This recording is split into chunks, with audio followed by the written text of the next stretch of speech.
தூத்துக்குடி விமான நிலையத்திற்கு வருகை புரியும் பாரத பிரதமர் மாண்புமிகு நரேந்திர மோடி அவர்களை வருக வருக என்று வரவேற்கிறோம். தெற்கு மாவட்ட பாஜக தலைவர் R Chitrangadhan. Holidays nale adu namma GT Holidays da. GT Holidays, South India's #1 travel brand. You know you are special when you're with GT Holidays. Jagdeep Dhankhar ராஜினாமா ஏன் முதல் நாள் அவையை நடத்தினாரு, என்ன சொல்றாங்க டெல்லியை பொறுத்த வரைக்கும்? உங்களுடைய பார்வை என்னவா இருக்கு? உங்களுடைய டெல்லி சோர்ஸ் என்ன சொல்றாங்க? கிட்டத்தட்ட ஒரு 3-4 மாதங்களாகவே ஜெகதீப் தன்கருக்கும் மத்திய அரசாங்கத்துக்கு ஒத்து போல. ஏன்? பல்வேறு காரணங்கள். அவர் ராஜினாமா பண்ற மூடுக்கு போன மாசமே வந்துட்டாருன்னு கேள்விப்பட்டோம். 4 மணிக்கு மோடிட்டேன்னு ஃபோன் வருது. இது டெல்லியில் கிடைச்ச தகவல். மிஸ்டர் தன்கர் நீங்களா விலகுறீங்களா, நாங்கள் இம்பீச்மெண்ட் மோஷன் கொண்டு வரட்டுமா அப்படின்னு கேட்டாங்க. இம்பீச்மெண்ட் கொண்டு வந்தா அது பாஜகவுக்கு அவமானமாச்சு. அவமானம். பாஜகவே தன்கர் மீது இம்பீச்மெண்ட் கொண்டு வரதுக்கு தயாரா இருந்தது. மோடி கேட்டாரா, தங்கர்ஜி உங்களுக்கு தேவையில்லாத மேட்டர்லாம் எதுக்கு பேசுறீங்க? ஏதோ நீங்க பாட்டுக்கு ராஜ்யசபா நடத்திட்டு போங்க, போயிட்டு போங்க, ஏன் இதெல்லாம் நீங்க பேசுறீங்க கேட்டது I am my own rights தான். இது மோடிக்கு பிடிக்காது. மோடிக்கு பிடிக்கல. மோடி எதிர்க்கிறதுக்கு யாராவது இந்தியாவில் இருக்காங்களா, பிறந்து வருவாங்களா? மோடிக்கும் அமித்ஷாக்கும் அன்னிலேருந்தே 2 பேருக்கும் ப்ராப்ளம். அந்த ப்ராப்ளம் கொஞ்சம் கொஞ்சமா வளர்ந்து இப்ப என்ன நினைச்சிட்டாங்க, தங்கர் காங்கிரஸோட ஆளு.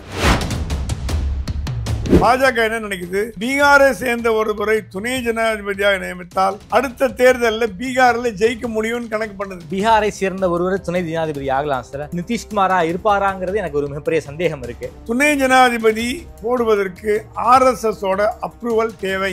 இந்த விஷயத்துல நிதிஷ்குமார் மேட்டல் RSS ஓகே சொன்னதுக்கு காரணமே ஒரே ஒரு காரணம், பீகார் எலெக்ஷன்ல ஜெயிக்கணும். பிரதமர் மோடி அவர்கள் தமிழ்நாட்டுக்கு வரப்போறாரு. 2 நாள் பயணம். எடப்பாடி மோடி வர நாள் அன்னைக்கு புதுக்கோட்டை அதே போல காரைக்குடி போன்ற இடங்கள்ல அந்த மக்கள் பயணம் வச்சிருந்தாரு. அதை கொஞ்சம் டேட்டை போஸ்ட்போன் பண்ணிருக்காரு. அப்படின்னா என்ன சார், எடப்பாடி மோடி சந்திப்பு நடக்க வாய்ப்பு இருக்கா? பிரதமரோட சுற்றுப்பயண விவரங்கள் ஒன்றும் ஃபுல்லா வரல. ஆமா வரல. ஆனா எடப்பாடியை சந்திக்கிறாருங்கிற மேட்டர் டெல்லியில இருந்து கசி ஆரம்பிச்சு. ஆதன் நேயர்களுக்கு அன்பு வணக்கம். இன்று நம்மோடு மூத்த பத்திரிகையாளர் திருமிகு பிரகாஷம் சுவாமி அவர்கள் உள்ளார். வணக்கம் சுவாமி சார். வணக்கம். நலமா இருக்கீங்களா சார்? நல்லா இருக்கேன், தேங்க்யூ சார். இந்த வாரம் மிக முக்கியமான பிரேக்கிங் சார். குடியரசு துணைத் தலைவர் ஜெகதீப் தன்கர் ராஜினாமா. யாருமே எதிர்பார்க்காத நேரத்தில் ஒரு ராஜினாமா பண்ணியிருக்காரு. டெல்லியுடைய மிக முக்கியமான பிரேக்கிங் நியூஸ் அதுவாக தான் இருந்திருக்கு. அடுத்த குடியரசுத் தலைவர் யாருங்கிற ஒரு போட்டி தேர்வு ஒரு மிகப்பெரிய அளவில் நடக்க போவதாக தகவல். ஜெகதீப் தன்கர் ராஜினாமா ஏன் முதல் நாள் அவையை நடத்தினாரு, அன்னைக்கு எதிர்கட்சிகள் கொடுத்த நோட்டீஸை அலோவ் பண்ணி வாங்கினாரு. அதுதான் ராஜினாமாவுக்கு காரணமா? ஏன் ராஜினாமா நடந்தது, இதுக்கு என்ன காரணம்? மோடி கூட சம்பிரதாயத்துக்கு ஒரு ட்வீட் போட்டிருக்கிற மாதிரி தான் எனக்கு தெரியுது. என்ன சொல்றாங்க டெல்லியை பொறுத்த வரைக்கும்? உங்களுடைய பார்வை என்னவா இருக்கு? உங்களுடைய டெல்லி சோர்ஸ் என்ன சொல்றாங்க? கிட்டத்தட்ட ஒரு 3-4 மாதங்களாகவே ஜெகதீப் தன்கருக்கும் மத்திய அரசாங்கத்துக்கு ஒத்து போல. ஏன்? பல்வேறு காரணங்கள். அவர் ராஜினாமா பண்ற மூடுக்கு போன மாசமே வந்துட்டாருன்னு கேள்விப்படுறோம். இதுக்கு முன்னாடி உதவி ஜனாதிபதிகள் ராஜினாமா பண்ணியிருக்காங்களான்னா பண்ணியிருக்காங்க. ஜனாதிபதியா தேர்ந்தெடுக்கப்பட்ட பிறகு துணை ஜனாதிபதி ஆர் வெங்கட்ராமன், SD சர்மா இவங்கெல்லாம் ராஜினாமா பண்ணிட்டு போயிருக்காங்க. பதவி முடிஞ்சு போன வெங்கையா நாயுடு போனவங்களாம் இருந்திருக்காங்க. ஆமா, ஹமீத் அன்சாரிலாம் இருந்திருக்காங்க. ஸோ துணை ஜனாதிபதி பதவி ராஜினாமா என்பது எனக்கு தெரிஞ்சு இந்தியா சுதந்திரம் அடைந்த பிறகு ஏற்படும் முதல் நிகழ்வுன்னு நான் நினைக்கிறேன். ஏன்னா கான்ஸ்டியூஷன் பிரகாரம் ஜனாதிபதிக்கு அடுத்த இடத்துல இருக்கிறது துணை ஜனாதிபதி. ஆமா, கான்ஸ்டியூஷன் பிரகாரம் 3வது தான் பிரதமர். இப்போ லோக்சபால ஜனாதிபதி பேச வரும்போது பார்த்தீங்கன்னா, ஜனாதிபதி வழிநடத்தி போறது லோக்சபா ஸ்பீக்கரும் துணை ஜனாதிபதி தான். பிரதமர் பின்னாடி தான் வருவார். இதற்கு என்ன காரணம்னா, மோடி தங்கர் மேல பெரிய மரியாதை வச்சிருந்தார். வெஸ்ட் பெங்கால் கவர்னரா இருந்த தங்கரை துணை ஜனாதிபதி ஆக்கினதே மோடி தான். மம்தாவுக்கு எதிராக ஒரு பெரிய ஒரு கேம்பெயின் பண்ணாரு. அவர் ஒரு சிறந்த வழக்கறிஞர், பாதி பேருக்கு தெரியாது. Dhankhar is leading advocate. So அவன் சட்ட நுணுக்கங்களை தெரிஞ்சதுனால மம்தா கண்ணில் விரல விட்டு ஆட்டுற அளவுக்கு அந்த அம்மா ஆடி போச்சு. அந்த அம்மா அப்படியே சரணாகதி லெவலில் வந்துடுது. அதற்கு கொடுத்த பரிசு தான் துணை ஜனாதிபதி பதவி. பிரதமர்கிட்ட போய் சொல்லிச்சான் மம்தா பானர்ஜி, தயவுசெய்து இவர் எடுக்க மாட்டீங்களா, என்னை போட்டு உயிரெடுக்கிறாரு அப்படின்னு. அதுக்கு கொடுக்கப்பட்ட பரிசு நீங்கள் சொன்ன மாதிரி துணை ஜனாதிபதி. ஆனால் கடந்த ஒரு 3-4 மாதங்களாக என்ன நடக்கிறதுன்னா, குறிப்பாக ஒரு கடந்த ஒரு மாதத்துக்கு முன்பு பீகார் தேர்தல் சூடுபிடிக்க தொடங்கிவிட்டது. ஆமா, அங்க வந்து நிதிஷ்குமாரும் பாஜகவும் கூட்டணி சேர்ந்து போட்டி போடுறாங்க.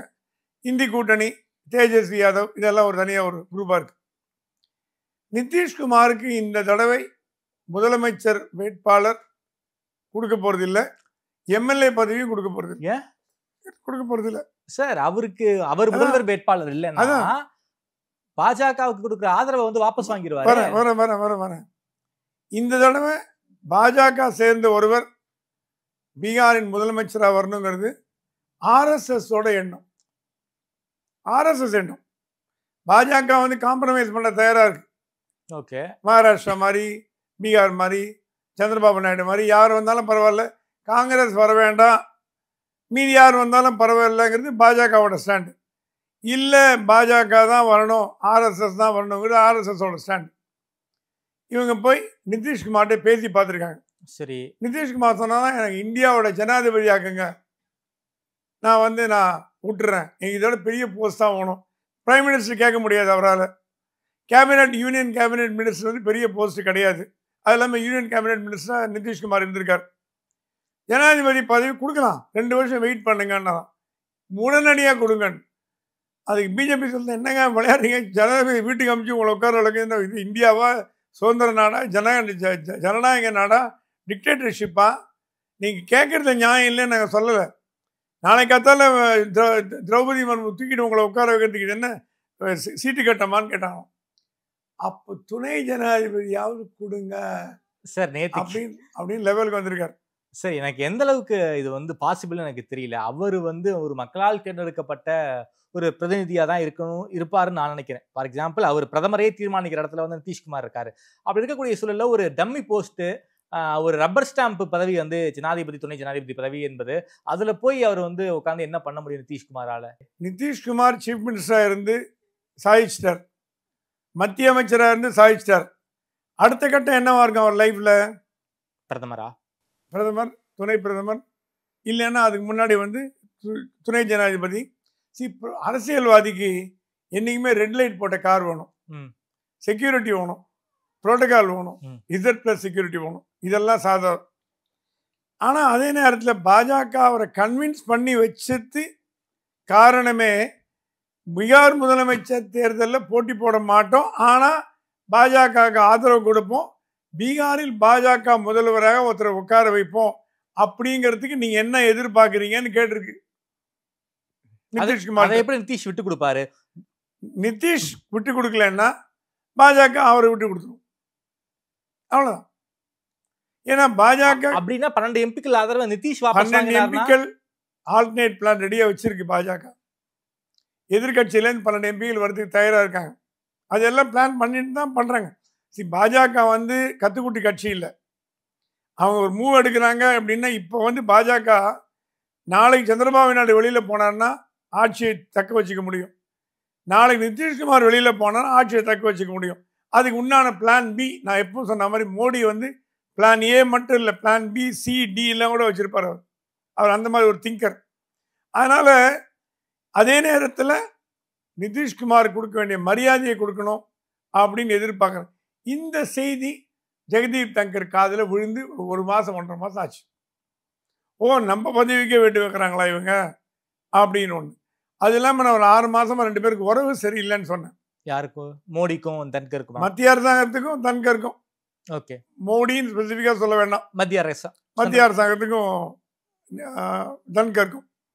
முதல் பிரச்சனை என்னன்னா, வெளிநாடுகள் வெங்கையா நாயுடு 5 வருடங்களில் ஒரு 13, 14, 15 தடவை வெளிநாட்டுக்கு போயிட்டு வந்திருக்காரு. ஹமீத் அன்சாரி 10 வருஷத்துல 38 தடவை 40 தடவை வெளிநாட்டு போயிட்டு வந்திருக்காரு. இவரு தன்கர் 3 வருஷத்துல 4 வெளிநாடு தான் போயிட்டு வந்திருக்காரு. அது ஒரு ஈரான் அதிபரோட மரணத்துக்கு கும்பல்ல கோயந்தாவா போயிட்டு வந்திருக்காரு. ஜேடி வான்ஸ் இந்தியாவுக்கு வந்தார், உங்களுக்கு ஞாபகம் இருக்கா? வந்தார் 2 மாசத்துக்கு முன்னாடி. அந்த பஹல்காம் அட்டாக் நடந்த போது தான் ஜேடி வான்ஸ் வந்து இங்க இருந்தார். அப்போ அவரோட ஒய்ஃப் வந்து இந்தியன். அந்த ஜேடி வான்ஸ் அமெரிக்க துணை ஜனாதிபதி. ஆனா ஒண்ணுங்க, அமெரிக்காவுக்கும் இந்தியாவுக்கும் புரோட்டோகால் டிஃபரன்ஸ் நிறைய உண்டு. ஏன்னா அந்த ஊர்ல பிரதமர்ன்றது கிடையாது, அதிபர். அமெரிக்கால அதிபர் தான். அப்படி பாத்தீங்கன்னா அவருக்கு ஈக்குவலண்ட் பாத்தீங்கன்னா திரௌபதி மர்மு தான். ஆனா திரௌபதி மர்மு இந்தியால வந்து ஒரு செலிபிரிட்டி போஸ்ட் தான். அமெரிக்க ஜனாதிபதிக்கு நிகரா பதவியில பாத்தீங்கன்னா இந்திய ஜனாதிபதி. ஆனா கம்யூனிகேஷன் எஃபெக்டிவ் டாக்ஸ் எல்லாம் பண்றத பிரதமர் பண்ணுவார். ஆமா. ஏன்னா அந்த ப்ரோட்டோகால் ஈக்குவல் வந்துடும். சரி, என்னதான் நீங்க பிரதமர் தான் கூட துணை ஜனாதிபதிக்கு மரியாதை கொடுக்கணுமா வேண்டாமா? அவரை கூப்பிடவே இல்லை அந்த ஃபங்க்ஷனுக்கு. ஜெய்ப்பூர் போயிட்டார் தங்கர். அப்பலேருந்தே பிரச்சனை ஆரம்பிச்சாச்சு.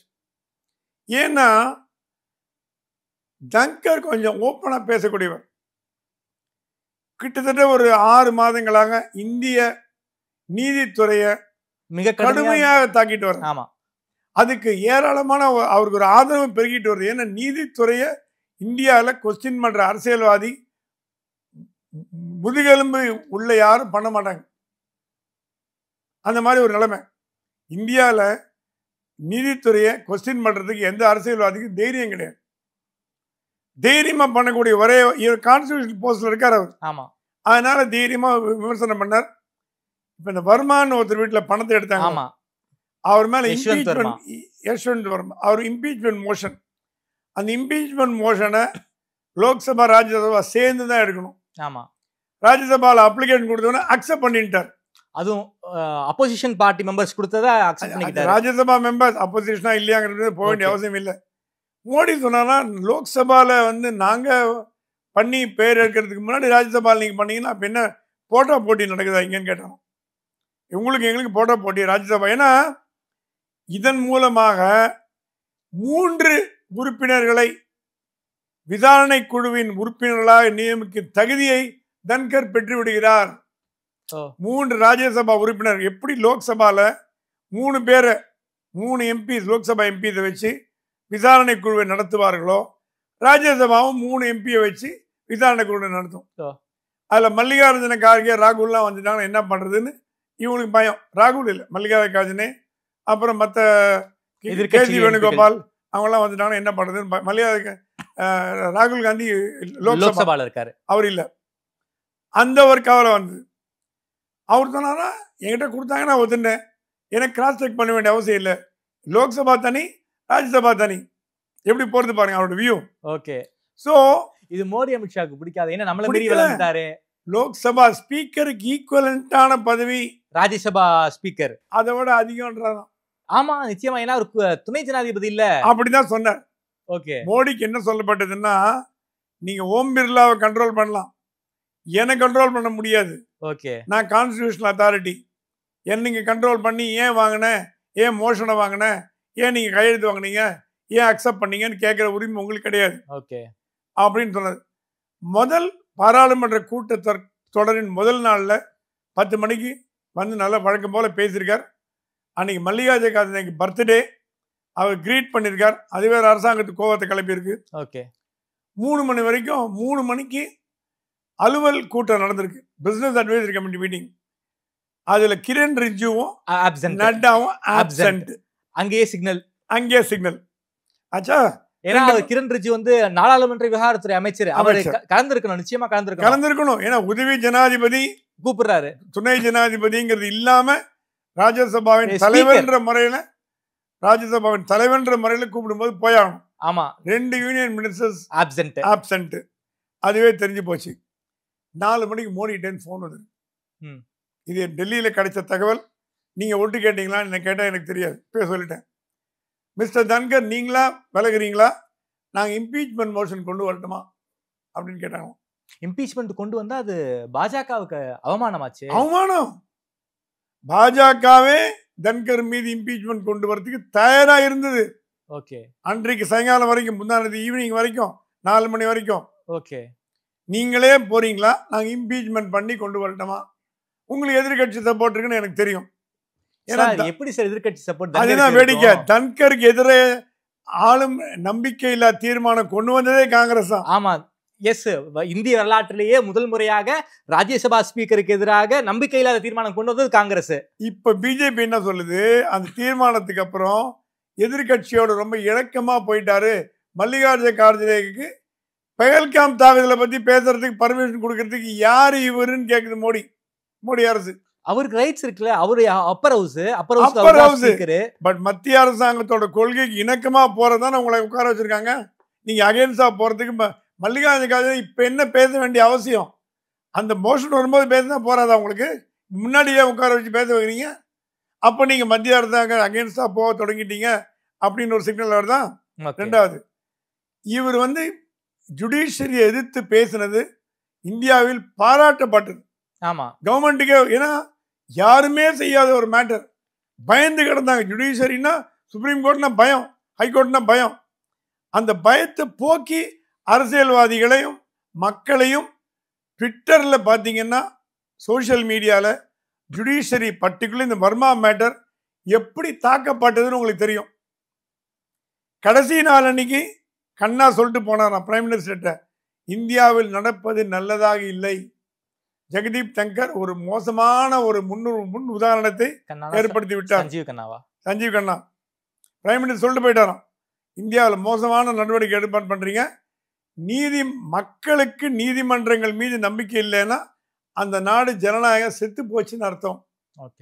இந்த ஒரு இன்சிடென்ட்னால எல்லா நீதிபதிகளுக்கும் அவமானம், எல்லா நீதிபதிகளுக்கும் தனக்குனிவு. இல்லைன்னு சொல்லலை, ஆனா எல்லா நீதிபதியுமே லஞ்சம் வாங்கினாங்க. நீங்க பேசுறது தப்பு.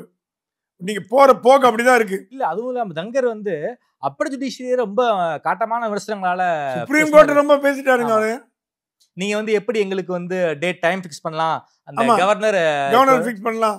அது தமிழ்நாடு ஸ்டாலின் போட்டார். அது மோடி கேட்டாரா, தங்கர்ஜி உங்களுக்கு தேவையில்லாத மேட்டர்லாம் எதுக்கு பேசுறீங்க? ஏதோ நீங்க பாட்டுக்கு ராஜ்யசபா நடத்திட்டு போங்க, போயிட்டு போங்க, ஏன் இதெல்லாம் நீங்க பேசுறீங்கன்னு கேட்டது I am my own rights தான். இது மோடிக்கு பிடிக்காது. மோடிக்கு பிடிக்கல.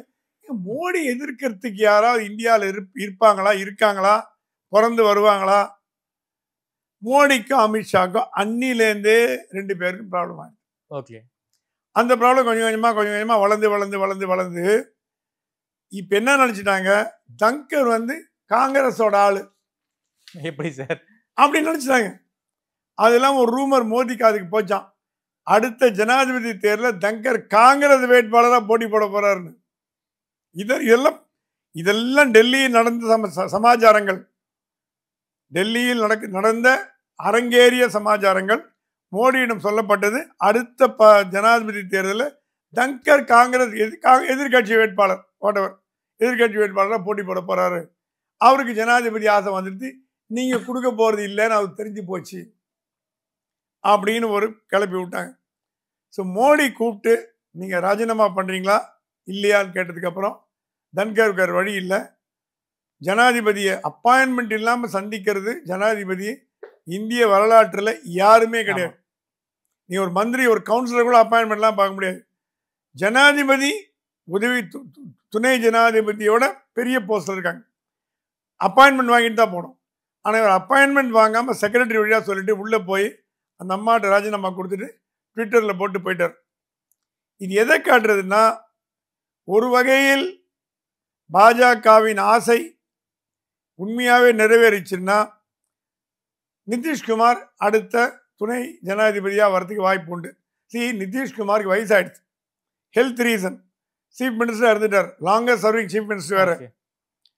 இதுக்கப்புறமும் அவர் மறுபடியும் சீஃப் மினிஸ்டராக தொடரணுமா, இல்லை ஒரு நல்ல துணை ஜனாதிபதி வாங்கிட்டு கொஞ்சம் நல்ல புரோட்டோகால் பிரகாரம் எடுத்துட்டு அப்படி கொஞ்சம் ஸ்மூத்தாக ராஜ்யசபா நடத்திட்டு போகலாம். அரசியல்வாதியோட மனநிலையை உங்களால் என்னால் கணிக்க முடியாது. வெங்கையா நாயுடு துணை ஜனாதிபதி ஆவான்னு யாரோ எதிர்பார்த்தாங்களா? பீக்கில் இருந்தார், அவர் மினிஸ்டராக இருந்தார். ஆமாம், யூனியன் மினிஸ்டராக இருந்தார். ஒரே நாளில் துணை ஜனாதிபதி ஆகி இப்போ டம்மியாக்கி உட்கார வச்சுட்டாங்க.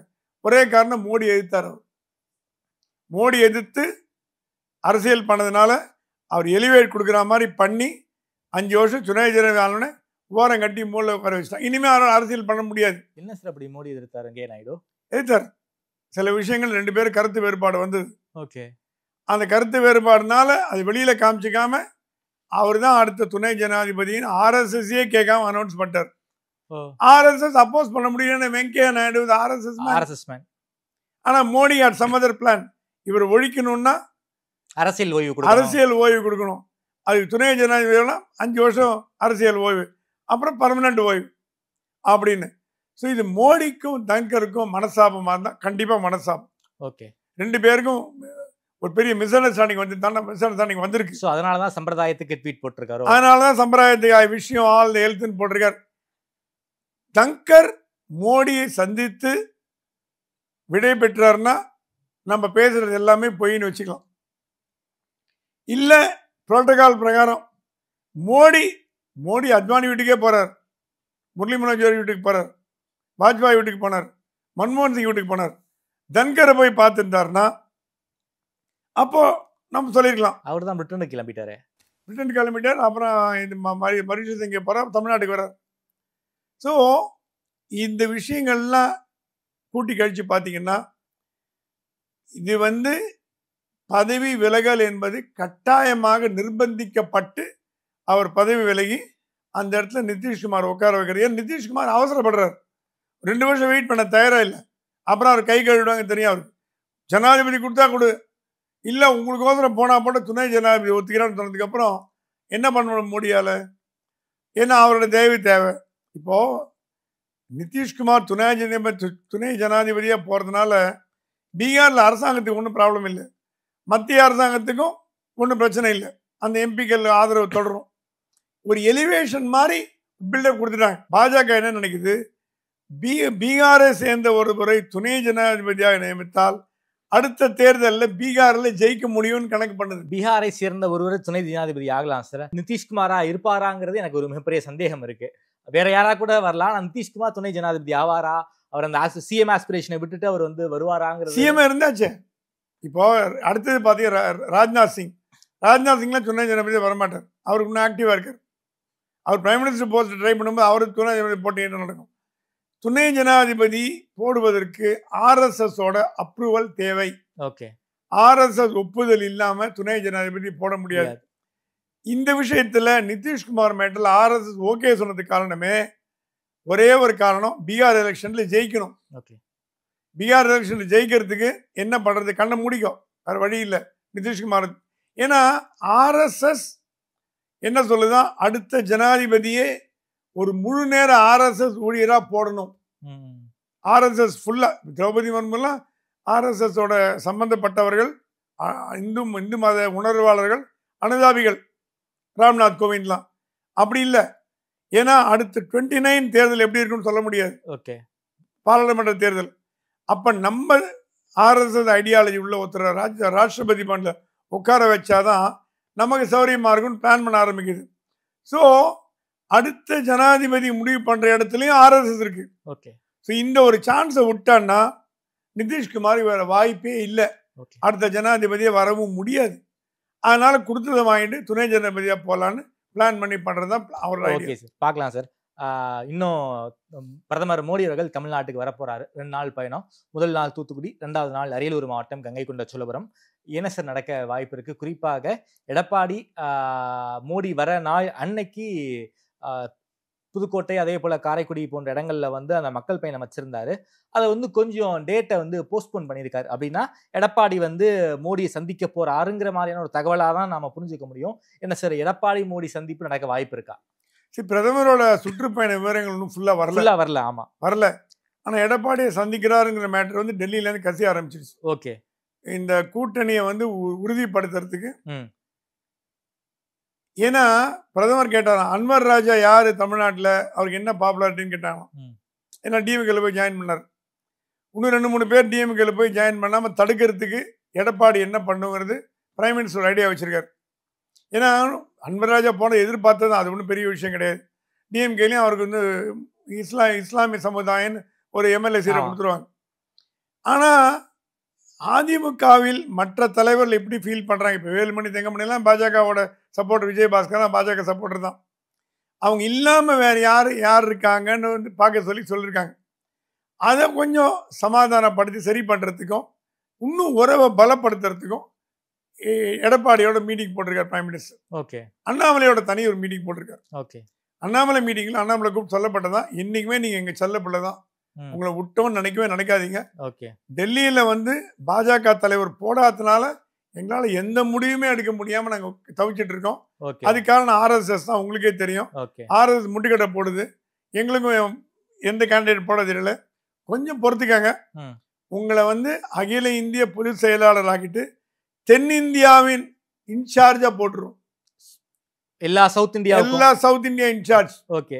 ஆனா அகில இந்திய பாஜகவோட பொதுச் செயலாளர். அப்ப தமிழ்நாடு மட்டும் இல்ல, தமிழ்நாடு, கேரளா, கர்நாடகா, ஆந்திரா, தெலுங்கானா, பாண்டிச்சேரி எல்லாத்துக்கும் பாஜகவோட முகமாக இருக்க போகிறவர் அண்ணாமலை. ஓகே. அப்ப என்ன நடக்கும்னா, நயினார் வந்து அண்ணாமலை சொல்ல பேச கேட்க முடியாது. ஏன்னா அவர் தான் ஆல் இந்தியா ஜனரல் செக்ரட்டரி. இப்போ வந்து அரவிந்த் மேனன், சுதாகர் ரெட்டி அவங்க எல்லாம் வராங்கல்ல, அவங்க அந்த மாதிரி ஒரு 10 மடங்கு ரோல். Okay okay. அவங்க அப்சர்வரா தான் இருக்காங்க. அரவிந்த் மேனன், சுதாகர் பார்வையாளர்கள், ஒரு அட்வைஸ் டிசைட் பண்ற இடத்துல இருக்கக்கூடியவர் அண்ணாமலையா இருப்பார். ஓகே. தமிழ்நாடு மட்டும் இல்லை, எல்லா 5-6 சதர்ன் ஸ்டேட்ஸ் இன்க்ளூடிங் தமிழ்நாடு முடிவெடுக்க போறார். அந்த மேட்டர் வந்து அண்ணாமலையோட பேச போறாங்க. ஓகே. வழக்கம் போல நயினார் அந்த குரூப் அவங்க எல்லாம் கூட மீட் பண்ணி பேசுறாங்க. முதலமைச்சருக்கு உடம்பு சரியில்லாம இப்ப அப்போலோல இருக்காரு. ஆமா. அதுக்குள்ள குணம் ஆயிட்டாருன்னா கண்டிப்பா 2 பேரும் ஒரே மேடையில தோன்றுவார்கள்.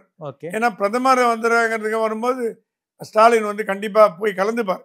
ஏன்னா அவருடைய நியாயமான கோரிக்கைகளை வைக்கிறதுக்கு விட்டு வேற சான்ஸ் கிடையாது. ஆனா டாக்டர் என்ன சொல்றாங்க, மருத்துவ 2 days ரெஸ்ட் வேணும்ன்றாங்க. அந்த 2 days பீரியட் முடிஞ்ச அப்புறம் பிரைம் மினிஸ்டர் வராரா என்னங்க நம்ம பார்க்கணும். இன்னும் டைம் இருக்கு. அதனால வந்து ஸ்டாலின் கலந்து பாரு சொல்றது அரசு விழால கண்டிப்பா.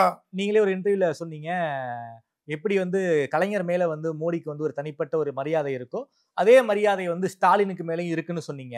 ஒருவேளை கலைஞரை போய் கோபாலபுரத்துல போய் பார்த்த மாதிரி செனட் ஆஃப் ரோட்ல போய் நம்ம சிஎம் வந்து பிரைம் மினிஸ்டர் பார்க்க வாய்ப்பு இருக்கா? பிஎம் எது வேணாலும் நினைக்கலாம், பண்ணலாம் இல்லையா? அது மாதிரி எதுவும் நடக்க வாய்ப்பு இருக்குமா? சிஎம்க்கு வந்து ஹெல்த் சரியில்லை, அவர் வந்து உடம்பு நல்ல குணம்னா கூட ஓய்வில் இருக்கணும் அப்படின்னு மருத்துவர்கள் ஆலோசனை சொல்லி ஸ்டாலின் வீட்டில் ஓய்வு. ஏன்னா ஒரு முதலமைச்சர் பாவம், நம்ம 4 வருஷமா ஓடிட்டு இருக்காரு, காலையில் நைட் வரைக்கும் ஓடிட்டு இருக்காரு, ஓய்வே எடுக்கிறது இல்லை, சண்டே கூட வேலை செய்யலாம்னு கேள்விப்பட்டேன். அவர் ஓய்வு தேவை. அப்படி ஒரு மருத்துவ ஓய்வில் இருந்தார்னா முதலமைச்சரை மோடி சென்று பார்ப்பதற்கான வாய்ப்புகள் அதிகம் நான் நினைக்கிறேன். ஓகே, கண்டிப்பா சொல்ல முடியாது, அதிகம். ஏன்னா நான் முதலே சொன்ன மாதிரி ஸ்டாலின் கண்டா மோடி ரொம்ப பிடிக்கும். ஓகே, ரொம்ப பிடிக்கும். கலைஞர் மேல என்ன மரியாதையோ அதே மரியாதை ஸ்டாலின் மேல வச்சிருக்காரு. அரசியல்ங்கிறது வேறு, அது நம்ம உள்ள போவேணாம். அதை தாண்டி சில உறவுகள் இருக்கும். எப்பவுமே நான் பார்த்துருக்கேன், இரு துருவங்கள், 2 பேர் எதிர்கட்சிகள் ஒரே சண்டை போடும், ஆனா வெளியில் நண்பர்களா இருப்பாங்க. அது காங்கிரஸ் பிஜேபி ஆட்டம், கம்யூனிஸ்ட் பிஜேபி ஆட்டம், அந்த மாதிரி ஆட்டம். அது நட்புங்கிறது வேற, இது வேற. ஸோ நட்பு ரீதியாக முதலமைச்சரை போய் பார்க்கறதுக்கு வாய்ப்பு இருக்கு. இல்லை முதலமைச்சர் உடம்பு குணம் ஆகிட்டார்னா அவர் வந்து அந்த ஃபங்க்ஷன் கலந்து அப்பியாகிறது வாய்ப்பு இருக்கு. ஸோ பிரதமர் 2 நாள் தங்குறார், 2 அரசு விழா. ஆமா, அப்போ டைம் நிறைய இருக்கு அவர். எஸ், அவர் டாக்டர் ராமதாஸையும் அன்புமணியும் சந்திப்பார்னு ஒரு ரூமர் இருக்கு. பிரேமலதா விஜயகாரை சந்திப்பார்னு ஒரு ஐடியா இருக்கு. சீமானையும் சந்திப்பதற்கு வாய்ப்பு இருப்பதாக இருக்கு. விஜய் பத்தி எனக்கு தெரியாது, அதை நான் சொல்ல மாட்டேன். ஏன்னா விஜய் போய் பிரைம் மினிஸ்டர் பார்ப்பாங்கன்னு சொல்றது too early, too far fetched. Okay, ஆனா சீமான் அப்படி இல்லை. சீமான் கூட்டணிக்கு மூடுக்கு வந்துருதா நம்ம கேள்விப்படுறோம். லாஸ்ட் பேட்டி நானும் பார்த்தேன், தீமையோடு கூட்டணி வைத்து தீமையை எப்படி வீழ்த்த முடியும்னு பாஜகவையும் அதிமுகவும் மறைமுகமா அட்டாக் பண்ணியிருக்காரு சார். பண்ணியிருக்காருங்க. ஆனா அவர் கட்சியில இருக்கிற நெருக்கடி, அவர் கட்சியில வந்து இந்த தடவை 8-10% வந்தா கூட ஒரு 10 எம்எல்ஏ வந்தால் தான் கட்சி கலையாமல் இருக்கும், இல்லை கட்சி கரகலத்து போயிடும். இல்லைன்னா வைகோ பிரதமரை சந்தித்து இன்றைக்கி அவர் ரொம்ப சிறப்பாக இன்னைக்கு எதிர்கட்சிகள்லாம் ஃபேர்வெல் கொடுத்துருக்காங்க. பாஜகவே ரொம்ப நல்லா பேசியிருக்காரு அவரை பற்றி. ஸோ வைகோ, துரை வைகோ இந்த பக்கம் வர்றதுக்கான வாய்ப்பும் இருக்கிறதா கேள்விப்படுறோம். பாஜக பக்கம் என்டிஏல, ஏன்னா என்டிஏல 2014 வரைக்கும் இருந்தவர் தான் வைகோ, அதுக்கு முன்னாடி இல்லை. வைகோ வந்து கொஞ்சம் மனக்கசப்புல இருக்கதா கேள்விப்பட்டேன். இன்னைக்கு கூட ராஜ்யசபா ஃபேர்வெல் ஸ்பீச்ல அந்த பாஜகவுடைய மூத்த எம்பி யார், அத்வாலேன்னு நினைக்கிறேன், அவர் வந்து நீங்க அத்வாலே, ராம்தாஸ் அத்வாலே நினைக்கிறேன், நீங்க எங்க கூட்டணிக்கு வந்தீங்கன்னா நீங்க வந்து மீண்டும் எம்பி ஆகலாங்கிற மாதிரி வந்து அழைப்பு விடுத்திருக்காரு ஃபேர்வெல் ஸ்பீச்ல. Vaiko great parliamentarian. ஆனா மூப்புங்கிறது ஒண்ணு எல்லாருக்கும் வயசாக்டர். உலகத்துல நிலையானது எதுன்னா வயது மூப்பு தான் நிலையானது. நேற்று இளைஞராக இருக்கிறவங்களாம் இன்னைக்கு இவ்வளோ வயதாடுறாங்க, அது இயற்கை, அது ஒன்றும் பண்ண முடியாது. ஸோ அவர் தளர்ந்து போயிட்டார். வைகோ தளர்ந்து போயிட்ட, பேச்சில் கூட கம்பீரம் இல்லை, இருக்கு ஓரளவுக்கு இருக்கு. ஸோ அவர் பையனை ஏதாவது கொண்டு வரணும் அப்படின்னு பார்க்கும்பொழுது இந்த ஒரு ஆப்பர்ச்சுனிட்டி விட்டாங்க. மத்திய துணை அமைச்சர் இணையமைச்சர் பதவியெல்லாம் வந்து சாதாரண வேலை போட முடியாது. அது ஆளும் கட்சிக்கு ஃபேவரபுளாக தான் கொடுப்பாங்க. அது கூட்டணி கட்சியாக ரொம்ப ஐசியம். இப்போ மதிமுகவே 500 சீட்டு போட்டு ஜெயிச்சு இன்னும் 400 சீட்டில் வந்து உட்கார்ந்தா பண்ண முடியுமே தவிர, இல்லைன்னா அவர் பையனை வந்து மந்திரி ஆக்கணும்னா கூட்டணியில் வந்தால் தான் முடியும். காங்கிரஸ் கூட்டணி இப்போதைக்கு வரதுக்கு வாய்ப்பு இல்லை. இன்னும் ஒரு 4 வருடங்களுக்கு வாய்ப்பு இல்லை. பிறகு என்ன நமக்கு தெரியாது. அதுக்குள்ளே வைகோவுக்கு ஹெல்த் கெட்டு போகிறதுக்கு வாய்ப்பு உண்டு. ஸோ பையனை சேஃபாக உட்கார வச்சுட்டு போகலாங்கிறதுனால என்டிஏ பக்கம் வரதுக்கு வாய்ப்பு இருக்கிறதா கருத்து. ஓகே சார், பிரைம் மினிஸ்டர் விசிட்டில் வேறு எதுவும் சுவாரஸ்யங்கள் நடக்க வாய்ப்பு இருக்கா? பிரைம் மினிஸ்டர் வந்து சில முக்கியஸ்தரில் மீட் பண்ண போகிறதா கேள்விப்படுறோம். பிரைம் மினிஸ்டர்கிட்ட ஒரு லிஸ்ட்டு ஒன்று போயிருக்கான். நான் BJP community leaders, that is சமுதாய தலைவர்கள், ஆனால் கட்சி சார்பில்லாத சமுதாய தலைவர்கள். Doctor J S. ராஜ்குமார் மாதிரி பிரபலமான மருத்துவர்கள், பிரபலமான விஞ்ஞானிகள், பிரபலமான என்ன சொல்ற பத்திரிகை ஆசிரியர்கள், அந்த மாதிரி ஒரு துறையில் பிரபலம், அவங்களால சாதிக்க முடியும், சாதித்தவர்கள் அப்படின்றவர்களை ஒரு குரூப்பாகவோ குழுவாகவோ தனியாகவோ சந்திப்பார்னு ஒரு பேச்சு வருது. அந்த குரூப்பை தயாரிக்கும் வேலையை ஐபியும் ஹோம் மினிஸ்ட்ரியும் எடுத்துட்டு இருக்கு. ஓகே ஓகே, அவங்களுக்கு சொல்லப்பட்டிருக்கான், இப்போ நீங்கள் ஒன்றும் அவசரப்பட வேண்டாம், நாங்கள் சொல்லும் போது நீங்கள் டக்குன்னு வந்தால் கூட போதும், கார்லேயோ ஃப்ளைட்லேயோ வந்துருக்கோம். ஏன்னா அவங்களாம் மோஸ்ட்லி ட்ராவல் பண்ணக்கூடியவங்க தான்.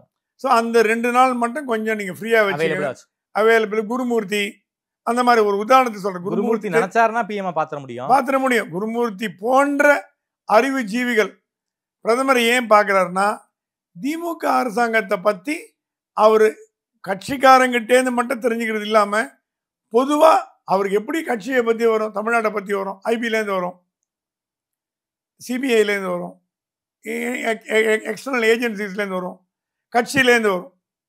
அப்புறம் அந்த மாதிரி குருமூர்த்தி போன்ற நண்பர்கள் சொல்லுவார்கள்.